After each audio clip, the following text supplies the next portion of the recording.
What about the transgenders, person's right to sexual intimacy?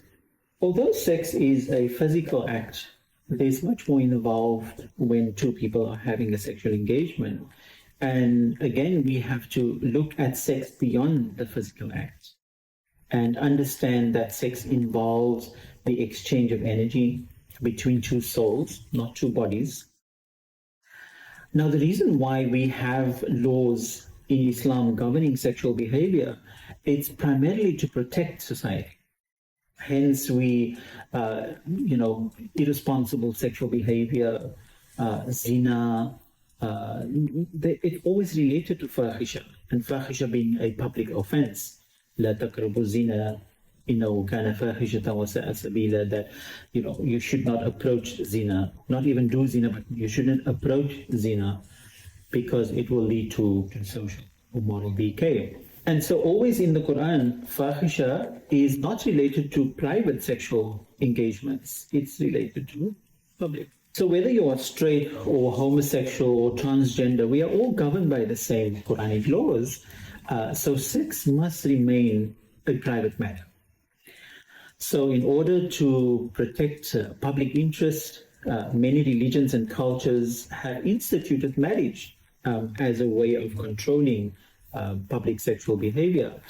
And so we need to extend this right to the transgender community so that they can also experience sexual freedom and sexual intimacy, but within a legal framework. Now, when we look at sex as a private act of intimacy, it doesn't matter how the couple chooses to express themselves sexually, because it's in the private anyway, and it harms no one. So if there's mutual consent, there's no sort of risky sexual behavior. As the Quran says, approach your partner in any way that you desire, because it's in the private domain. Wow. It's really interesting that you have such a different perspective on the issue. And I also feel that when it comes to religion and culture in general, they really like to shame sex and also the sexual identities of queer people as well. And it normally leads into that very unhealthy sexual habits where marital rape is an issue, sexual addiction, sexual manipulation, even pornography addiction. Yeah. And I understand that at some times we need to protect the public domain and also maybe protecting the societal standards of what morality is. We can't really have that imposed in the private domain, and it does more harm than any good. So, Imam, let's look at some practical questions that we received from transgender Muslims. We may not have the time to address all of it, but if you don't mind, we'd like to respond to some of them. Now, the first question be, are there any verses in the Quran or prophetic tradition that supports alternative sexual and gender identities? So what comes to mind are 3 verses in the Quran that speaks to, that could be used to support transgenderism. And the first one is in Surah Ali Imran, verse 6, in which Allah says, هُوَ الَّذِي يُصَوِّرُكُمْ فِي الْأَرْحَامِ كَيْفَ يَشَاءُ لَا إِلَهَ إِلَّا هُوَ الْعَزِيزُ الْحَكِيمُ. That Allah is the one who shapes you in the womb and the way Allah wills. And there is no deity besides Allah, the Almighty, the Wise. So this verse clearly speaks of Allah being the designer, that whatever comes out of the womb, that is what Allah has intended to create.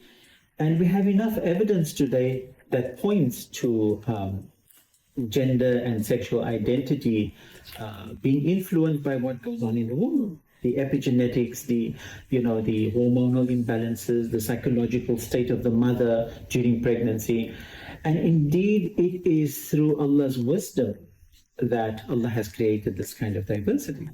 Another verse that comes to mind is in Surah Al-Isra, verse 84, where Allah says, قُلْ كُلُّ يَعْمَلُ عَلَى شَاكِلَتِهِ فَرَبُّكُمْ أَعْلَمُ بِمَنْ هُوَ أَهْدَى سَبِيلًا. That say that everyone acts according to their own natural inclinations or their disposition, but your sustainer knows who is best guided on the way. So outside of the womb, we will see people acting according to their own nature, right? The way Allah has created them. Some may act based on their natural disposition, but act inappropriately, and some may act accordingly. So it's not for us to judge. Only Allah knows who is rightly guided. So let me add also here that what we are promoting is the right of the person to express themselves authentically, according to their own nature. We do recognize that there are people who don't act authentically, and it should not be assumed that we are promoting the latter. And then the third verse in the Quran, in Surah An-Nur, verse 31, in this verse, there is then again the social recognition of this category of men who were not sexually or sensually inclined towards women. And they were called the Mukhannathun, or as the Quran puts them, غَيْرَ أُولِي الْإِرْبَةِ مِنَ الرِّجَالِ, the men amongst the Tabi'een, who were the ones who were serving in the houses of the Prophet, peace be upon him, who had no attraction towards women. And they were often there in the houses of the Prophet's wives to help them and to be their confidants.